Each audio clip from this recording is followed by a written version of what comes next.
પંચાયત સમાચાર 24 માં આપનું સ્વાગત છે। ઝાલોદમાં ઓમકારેશ્વર મહાદેવ મંદિર પાછળ ગંદકીનું સામ્રાજ્ય। શ્રાવણ માસમાં દર્શનાર્થીઓ ત્રાહિમામ। તંત્રની કામગીરી સામે લોકોમાં વ્યાપક રોષ। ઝાલોદ નગરમાં વહીવટી તંત્રના સ્વચ્છતા અભિયાનના દાવાઓની પોલ ખુલતી એક ગંભીર સમસ્યા સામે આવી છે।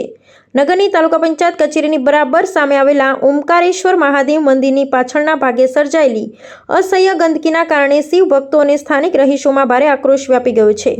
હાલ પવિત્ર શ્રાવણ માસ ચાલતો હોવાથી મંદિરમાં ભગવાન ભોળાનાથના દર્શન અને પૂજા અર્ચના માટે દર્શનાર્થીઓનો ભારે ધસારો રહે છે, પરંતુ પરિસરની આસપાસ કાદવ કીચડ ભરાયેલા ગંદા પાણીના ખાબોચિયા અને દુર્ગંધને કારણે ભક્તોની આસ્થાને ઠેસ પહોંચી રહી છે।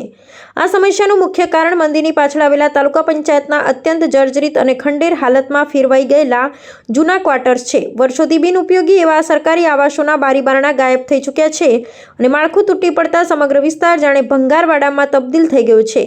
ચોમાસાની ઋતુને પગલે આ ખંડેર વિસ્તારમાં ચીકણી માટી અને વરસાદી પાણીનો ભરાવો થતાં ગંદકીનું પ્રમાણ અનેક ગણું વધી ગયું છે, જેને કારણે મચ્છરોનો ઉપદ્રવ અને રોગચાળો ફેલાવાની દહેશત પણ ઊભી થઈ છે।